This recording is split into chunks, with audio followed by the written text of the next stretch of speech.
Shalom and welcome to Shorshim of the Old City in Jerusalem, the capital of the spiritual world. This is where all things happen, where all things get spoken, and where the word of Hashem will spread out to the world. So what I want to do today is Tuesday, August 4th, the 14th of the month of Av. And I want to focus on this week's Torah portion and on an important lesson that comes out of this week's Torah portion. To be honest, what I was hoping to do was start a whole new series of you bringing a cup of coffee, me bringing a cup of coffee, and sitting outside in the that beautiful coffee shop right in front of our shop on the main square. But regrettably, the situation has caused that even they are closing, hopefully temporarily. So I've brought you back into the shop. And hopefully, as we continue to just sit and talk, we'll begin to understand things that we need to understand and hear things we need to hear. And perhaps both of us, my focusing on trying to give over something and you're focusing on trying to understand what it is that I'm saying, maybe because of that, we both will, all of us, will come out a little bit closer to what Hashem wants in our lives. So I want to talk about this week's Torah portion, but I want to focus specifically on the concept of free choice. In the world, there is a concept of grace, chen. But in the world, the concept of grace for some is that God's grace is God, out of his grace, deciding to choose us.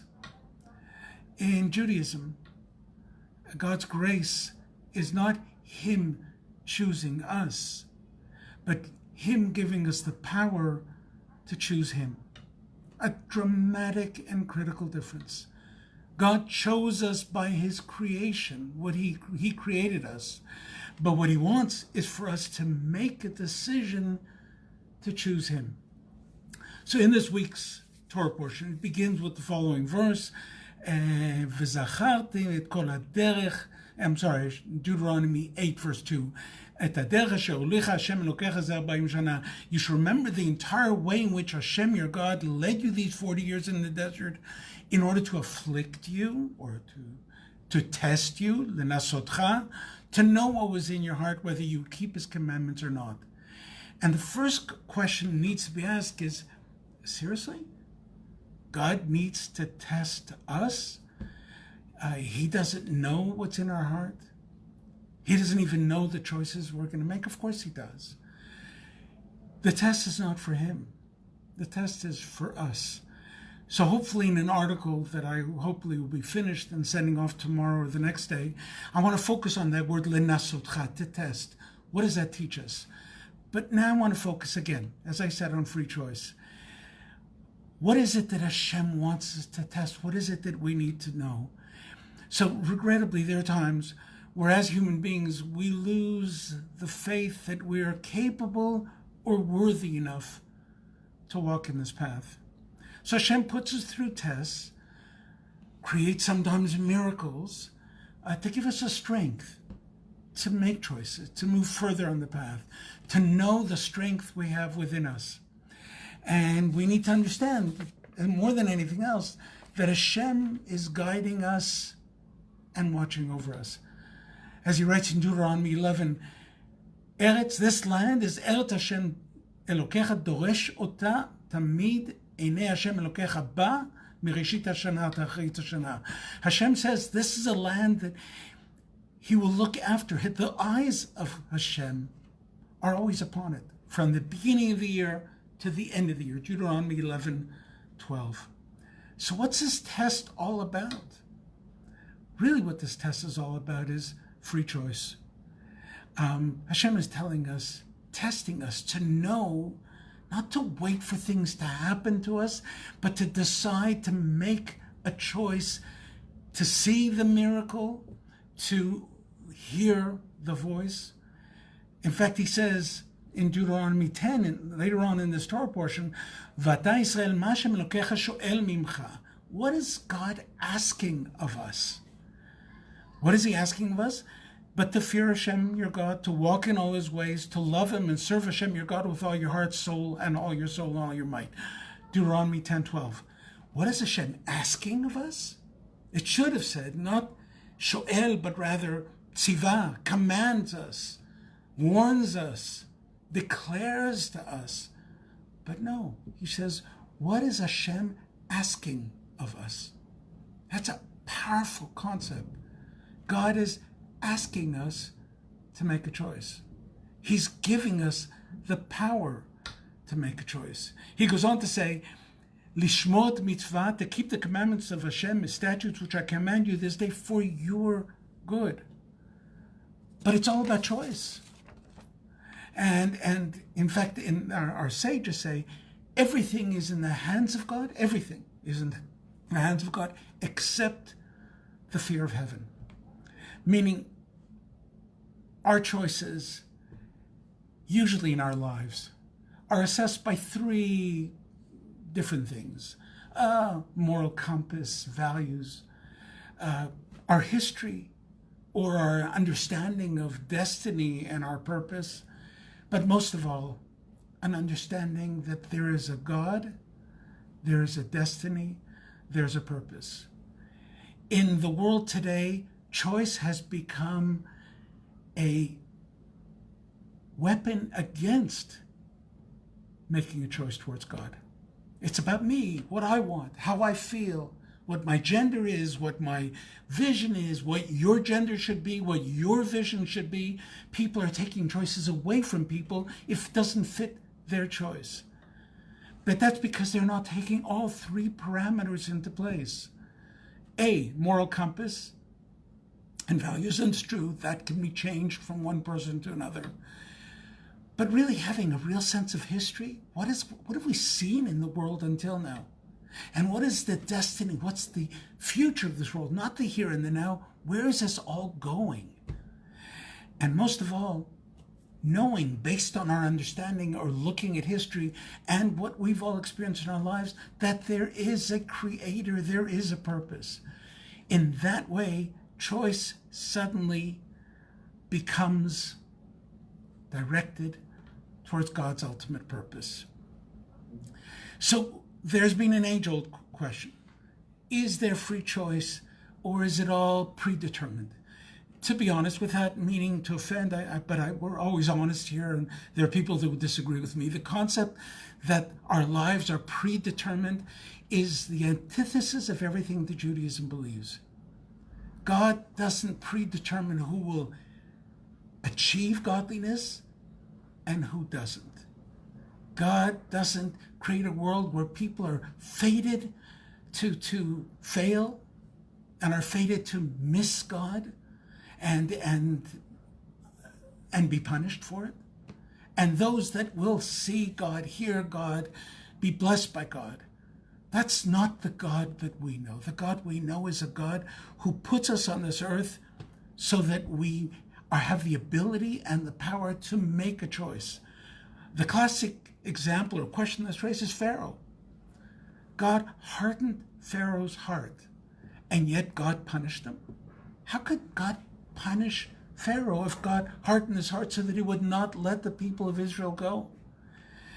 And there are many thoughts. Once you start on a way of evil, Rambam says, once you start on a way of evil, your own sense of free choice is gone because you're so focused on achieving your own purpose. But there's another concept brought in by the Ramban and the Sforno, which is amazing. They say that, in fact, all the miracles that God did in Egypt, and he had to do miracles because he was just about changing Pharaoh's heart, he was about impacting the world. All those miracles eroded Pharaoh's free choice. If you or I were there and suddenly you were hit with blood, boils, lice, animals, our free choice, we wouldn't have free choice. God, you want me to let him go? I'll let him go. Fine. God hardened Pharaoh's heart to give him back free choice. That's how important free choice is in God's plan. He will do everything possible so that regardless of what we see around us, sometimes out of fear we go, okay, fine. No, God says, I want you to make the choice. He didn't take away Pharaoh's choice, free choice, he actually reinstated it. And this is perhaps impactful in words we hear in the Torah portion of last week, Vayitchanan. It says, and Hashem heard the sound of your words when you spoke to me. When, remember, the people of Israel sort of stood back thinking, this is frightening, I don't want to deal with it. And he says, I've heard the sound of the words of these people, they've spoken to you, they have done well in all that they've spoken. If only, he says, me 10, that their hearts be like this, to fear me and keep my commandments, that it might be well with them. The words me 10, if only, that sounds very strange. God is saying, if only? What do you mean? God can create, demand, and force us all to follow in his path, but that's not what God is doing. He's reiterating again, I'm giving you free choice. And in the middle of that free choice, you'll make a sanctification of God's name in this world that is beyond compare. He's giving us the choice to be his language. And God creates a world where he's hidden. And he's giving us the choice to find them. But more than giving us the choice to find them, he's giving us the choice of whether or not we want to look for him. And it is out of that choice that when we make that choice, and when we make a choice to be God's language, then God's name is sanctified in ways that are beyond compare. God's name is not being sanctified by robots doing his will because he demands it. He's not sanctified by those that do his will because, they're afraid. God says, no, I'm going to hide. I will surely hide my face. Aster et panai.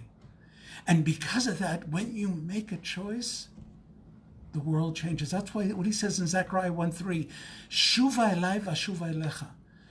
Turn to me, and then I'll turn to you. He waits for our choice.